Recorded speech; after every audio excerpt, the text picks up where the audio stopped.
From the dojo to the octagon, this is Budocast, your source for the latest in martial arts news, culture, and competition. From breaking fight results to evolving techniques, we cover it all. Let's get into it. Yeah, let's jump right in. So, right after the biggest fight of Gillian Robertson's life this past weekend, her coach grabbed a live microphone. On the Paramount broadcast, right? Exactly. He grabs the mic on the Paramount broadcast and essentially says, she might not be good enough to go any further, and I am simply too tired to keep trying. Which is just, it's incredibly raw. Right. It was wild. So today, we're taking a deep dive into the brutal reality of the athletic ceiling. We're looking at the massive fallout from the UFC 330 card in Philadelphia, alongside some staggering structural shifts happening right now in jewelry kickboxing and the BKB bare knuckle scene. It's a phenomenal stack of sources to go through today. Yeah. And tying all of this together is a central, undeniable theme, which is legacy versus reality. Legacy versus reality. Yeah. Like, how do fighters or coaches or even promoters navigate the physical realities of aging, right? The hard ceilings of athletic potential and just the ever-shifting definition of what success actually means in modern combat sports. I mean, we really have to start with that stark reality of hitting a ceiling because we saw it play out in real time during the UFC 330 co-main event. We really did. Yeah, Mackenzie Dern defended her strawweight title against Gillian Robertson, and it was a dominant, unanimous decision for Dern. You know, the scorecards were 49-46, 49-46, and 48-47. Right. And Robertson came in heavily promoting her own grappling, claiming she was the superior submission artist, but she completely shut down that narrative. She did. And, you know, the mechanism of how she did it was basically a masterclass in positional dominance. Oh, absolutely. Dern showcased this vastly improved wrestling to proactively take the grappler down. Yeah. And once they were on the mat, Dern didn't just lay there. She utilized heavy hip displacement. Right, by driving her pelvis into Robertson. Exactly, flattening her out completely. By doing that, Dern totally neutralized Robertson's ability to create the angles needed to escape, or to throw up submissions off her back. Yeah, because you need those angles to work. Exactly. Dern threatened a very deep rear naked choke in the first round and just maintained this punishing top control for the majority of the 25 minutes. And even with that absolute masterclass in control, Dern was actually highly critical of herself afterward. She was. Yeah, she was disappointed she didn't secure the submission finish. She admitted that by the championship 4th and 5th rounds, her legs were just too tired to lock it in. Which is a brilliant piece of physiological insight for you listening. Like, when you're grappling at that intensity for 20 minutes, your leg muscles are completely starved of oxygen. Yeah, completely gassed. Right. And to secure a rear naked choke against a high-level opponent, you usually need a body triangle locking your legs around their torso to prevent them from turning. Right. That requires immense sustained leg torque. When your legs are burned out, that triangle loosens, the pressure drops, and a slippery grappler like Robertson can just squirm out. Dern recognized her own physical limits in that moment. But the most jarring recognition of physical and mental limits didn't actually happen inside the cage. It was that Paramount post-fight broadcast moment I mentioned earlier. Yeah, the Din Thomas interview. Yes. Coach Din Thomas, who is an absolute staple in the MMA community, abruptly announced his retirement from cornering fighters. Just out of nowhere. Right. And to me, looking at his demeanor, it felt exactly like a startup founder who's been burning the candle at both ends for a decade, suddenly looking at the company's metrics and realizing, we have hit our absolute scaling limit. Yeah. We aren't going to become a unicorn, and I am just too exhausted to keep pushing this boulder up the hill. The layers of transparency in his rationale were stunning. First, he outlined the sheer logistical grind. Like, being a high-level MMA coach isn't just holding focus mitts for an hour a day. Far from it. It is managing the grueling weight cut process, monitoring sauna temperatures, tracking water loading schedules. Sitting in a blistering hot room for hours while your fighter physically suffered. Exactly, all before going into a high-stakes tactical chess match. It requires this obsessive, draining level of devotion that Thomas admitted he can just no longer provide. But isn't a coach ultimately supposed to be like the eternal optimist? You never really hear a coach say their fighter isn't good enough. Usually it's all, we'll come back stronger, we just need to tweak a few things. That is the unwritten rule of coaching, right? Which is why his assessment of Gillian Robertson was so staggering. Yeah. He said, and I quote, "I told myself I would see her journey out and take her as far as I think she can go, and this might be as far as she can go. Wow. That just totally breaks the eternal optimism rule. It does. But martial arts is a sport governed by harsh physical and stylistic limits. Robertson is a phenomenal grappler, but she couldn't establish her positions against a champion who was stronger, heavier on top, and possessed superior grappling architecture. Yeah. Knowing a fighter's ceiling, recognizing when their physical and technical attributes have been entirely maximized, is a heartbreaking but entirely essential part of martial arts reality. Thomas looked in the mirror, for both himself and his fighter, and simply accepted what he saw. It's incredibly heavy, but, martial arts is a spectrum. While some hit their ceiling, the sources for this deep dive also show us veterans who are actively smashing through theirs by forcing constant evolution. Yes. You don't have to hit a wall if you refuse to stay static. And we saw some incredible veteran longevity at UFC 330 that proves exactly that. It is the perfect counter-narrative. Yeah. If you want to survive the modern MMA meat grinder, you have to continually reinvent yourself. Take Jalen the Tarantula Turner. Oh, man, what a performance. Right. He comes back from brief retirement. He just stepped away in March 2025 after a bad submission loss, and he flatlines Cal Fernandez with a vicious 39-second knockout in the first round. And what he did right after was so classy. He used his microphone time to pay homage to the legendary Edson Barboza. Yeah, that was a great moment. Because Turner actually defeated Barboza previously, and Barboza officially announced his own retirement that very night at UFC 330 after a brutal loss. Yep. Turner was just really raw on the mic, saying he wants his comeback journey to inspire people going through hardships. It highlights the brutal cycle of the sport. Barboza reaches the absolute end of his phenomenal run, hitting that final ceiling, while Turner finds a way to reboot his own operating system. But the absolute poster child for veteran evolution on this card, without a doubt, was Neil Magny. 39 years old. I know. Neil Magny survives the massive early scare to rally back and TKO Ramiz Brahimaj in round 2. This marks his 25th UFC win. That's just insane longevity. He is now tied with Charles Oliveira for the second most wins in UFC history, sitting only behind Jim Miller, who has 28. And the context of those wins is what matters mechanically here. Magny is 3-1 in his last 4 fights, with all 3 of those wins coming by finish. Right, he's not just squeaking by. Exactly. He isn't clinging to the roster by eking out safe, boring decisions against unranked opponents. He is fighting absolute killers. Yaroslav Amosov, Carlos Prates, Michael Morales, Ian Machado Gary. A murderer's row. Truly. Fighting highly active, dangerous prospects forces you to react faster and sharpen your tools. He is swimming in the deepest, most lethal waters of the welterweight division, and he's doing it through sheer volume of activity. And if we're talking about sharpening tools and adding new weapons to survive, we have to talk about Charles Johnson. Oh, absolutely. He took home a $100,000 bonus for locking in a Scottish twister submission over Eduardo Henrique. A Scottish twister? Like, for a guy known mostly as a striker, to pull out something that complex is mind-blowing. It is a total masterclass in grappling mechanics. For those who don't know, a twister is a spinal lock. It requires you to isolate the opponent's legs, usually by grapevining their leg with your own, to pin their hips securely to the mat. Once the lower body's locked in one direction, you reach up, secure their head or arm, and pull their cervical spine in the exact opposite direction. You are essentially wringing their spine out like a wet towel, creating devastating spinal torsion. And the Scottish part of it. The Scottish variation involves a specific, highly technical grip on the upper body to maximize leverage. And Johnson said he actually hits it 1 or 2 times a week in practice. He specifically sought out former Bellator champion Patchy Mix to learn the intricacies of that exact leg entanglement. That's the evolution right there. Yeah, like if you're listening to this and you've been doing the same job the same way for 10 years, think about that. Charles Johnson is an established UFC veteran, but he's still willing to walk into the gym, humble himself, and ask a guy from a rival promotion to teach him a brand new, highly complex submission. Activity and evolution. Johnson has fought 4 times this year alone. Neil Magny stays incredibly active. Really? When you combine that high fight frequency with an egoless willingness to learn new mechanics, you keep your ceiling moving. The moment you stop adding tools, the ceiling crashes down on you. Activity really is the magic word here. Before we dive deeper, shout out to our sponsors. First up, Elite Sports, leaders in premium fightwear for BJJ and MMA.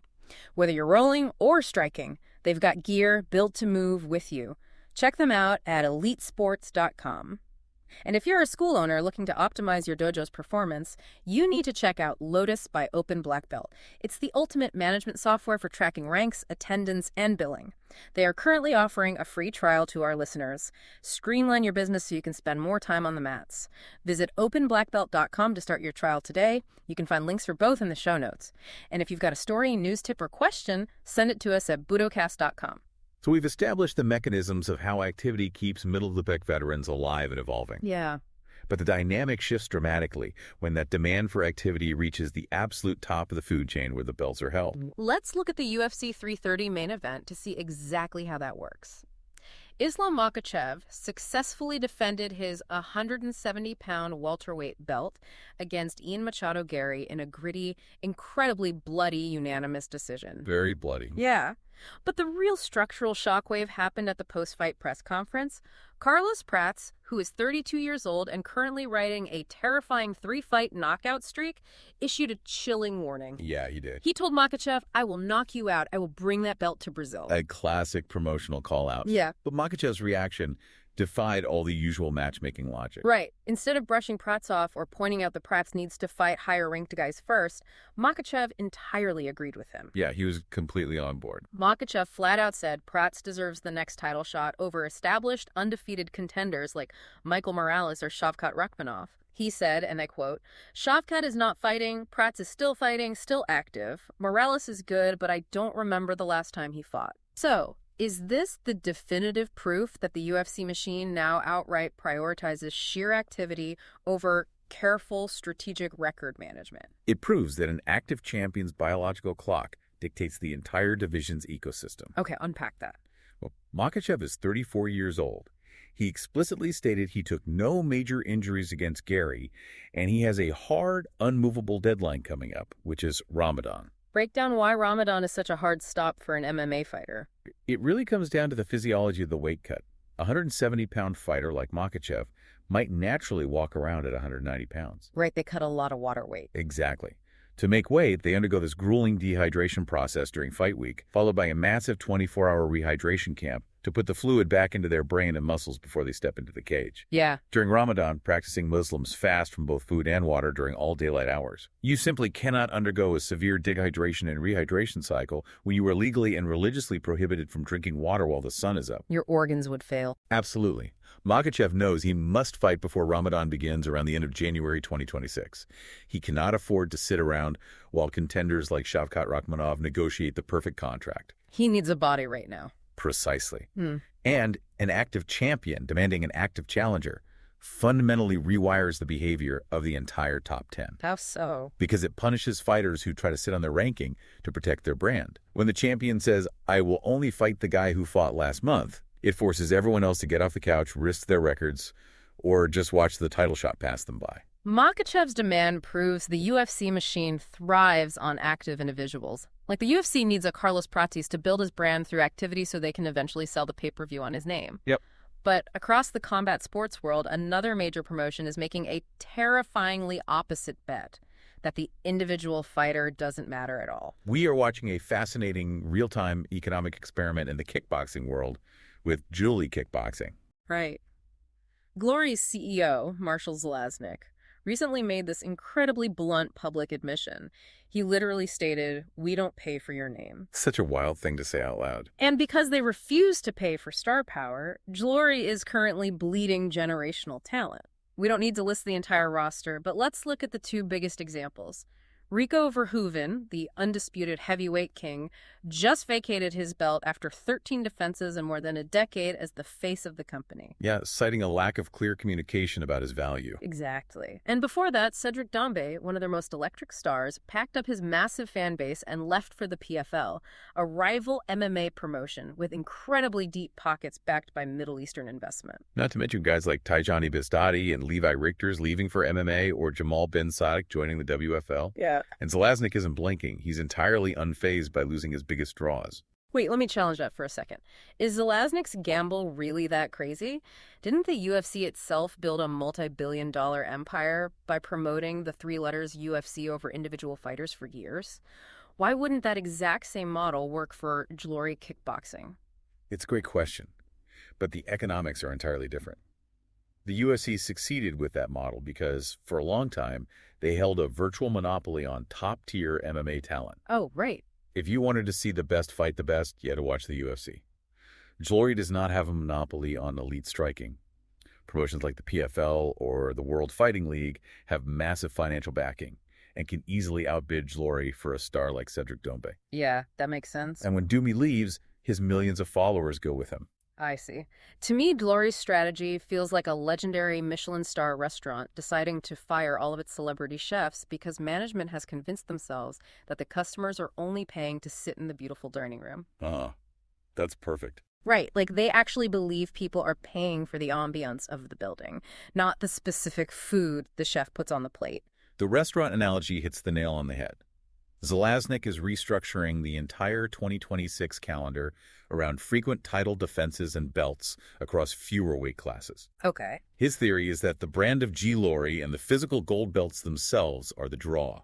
He wants a promotion where the concept of a championship carries the weight, rather than the marquee name on the poster. But combat sports are inherently visceral and emotional. Exactly. Fans don't root for pieces of leather and zinc. They root for human beings. When Rico Verhoeven makes his walkout, the crowd is feeling a decade of shared history, rivalries, and emotional investment. Yeah, you cannot just slap a vacant title on two unknown kickboxers and expect the audience to care with the same intensity. By refusing to pay for names, Glory might be saving money on the immediate balance sheet, but they are bankrupting their emotional capital with their fan base. It's risky. Now, Glory fighters are walking out the door to protect their financial worth and their meticulously built brand names. But in a completely different corner of the combat sports world, we have an undefeated fighter deliberately doing the exact opposite. Oh, yes. He is throwing caution to the wind and risking his pristine, highly marketable record in one of the most brutal new arenas imaginable. The BKB bare-knuckle signing of Sharif Rahman. Yes. Sharif C3 Rahman has a perfect 9-0 professional boxing record. He is the son of the legendary two-time heavyweight champion Hasim Rahman. Which is a huge name. Massive. By all traditional boxing metrics, his management should be carefully curating his next few opponents, fiercely protecting that 0 on his record to build leverage for a massive payday down the line. Right. Instead, he signs a multi-fight deal with BKB bare-knuckle boxing. He's going to be fighting without gloves inside their unique 3-sided ring known as the Trigon. It is a jarring pivot, mostly because bare-knuckle fighting changes the entire geometry of violence. How so? Well, in traditional boxing, you wear 10-ounce gloves, which act as shields. You can use the earmuff guard to block incoming shots, and you fight in a square ring where you can circle out laterally to avoid pressure. Yeah. BKB strips all of that away. Without massive gloves, you cannot hide behind your guard. Small bare knuckles slip right through the gaps. Wow. Furthermore, fighting in a 3-sided triangle cuts off your lateral movement drastically. You are forced into the center, into the pocket, engaging in close-range exchanges where severe facial and hand damage is virtually guaranteed. So why do it? Like, why risk the undefeated record? Well, Rahman gave this incredibly insightful quote. Oh. Yeah, he said, being undefeated is important in today's day and age, but I'm an old soul. An old soul. He explicitly rejects the modern blueprint set by guys like Floyd Mayweather, Terrence Crawford, and Andre Ward. This pervasive idea that you have to navigate your career perfectly and retire unblemished to be considered a legend. Right. Rahman argues that most historical legends actually have a loss on their records, and that taking a defeat in the pursuit of greatness doesn't erase your legacy. He's diagnosing a psychological illness in modern fight culture, honestly. He really is. For the last 2 decades, the absolute obsession with the perfect 0 has arguably stalled traditional boxing. Promoters and fighters became so terrified of losing their unblemished marketing angle that the best athletes actively avoided fighting their toughest peers until they were well past their athletic primes. Yeah, the sport lost years of incredible matchups to sheer business caution. And Rahman is bringing a perfect record into a sport whose very physics do not allow for a cautious approach. Exactly. He is embracing the old school mentality. You test your skills against the absolute best, knowing full well that if you roll the dice enough times against elite competition, a loss is mathematically inevitable. It's incredibly refreshing. And if you are listening to this right now, especially if you're a perfectionist at your job, you know exactly how paralyzing that fear of a single failure can be. Absolutely. Rahman is basically saying that protecting your perfection is actually what destroys your potential legacy. Whether you are managing your athletic career, running a business, or setting personal goals, the lessons from this weekend are profound. So true. You have to be honest enough to look in the mirror and recognize when you've hit a hard ceiling, like Din Thomas did on live television. When you hit that ceiling, you have to stay active and force yourself to evolve, adding new tools to your arsenal like Neil Magny and Charles Johnson. Yeah. And most importantly, you cannot be so terrified of losing your perfect resume that you stop taking real bare-knuckle risks. That's a great takeaway. And I will leave you with one final thought to mull over as we watch this entire landscape shift. Yeah. As combat sports continue to fracture into these highly specific, specialized leagues, whether it's fighting bare knuckle and BKB's three-sided trigon, or top strikers fleeing to the PFL and the New World Fighting League, and as legacy promoters like Jalory flat out refuse to pay to retain their biggest stars, we have to wonder about the future of the sport's identity. Will we ever see the era of a single, universally recognized, undisputed global legacy again? Or are the days of the mythological, larger-than-life combat sports superstar officially over, soon to be replaced by a fragmented world of highly specialized regional kings? The mirror is definitely fracturing into a lot of different pieces. That's it for this episode of Budocast. Thanks for joining us as we break down the latest in martial arts. We'll be back soon with more news, stories, and insights. Until then, train hard, stay humble.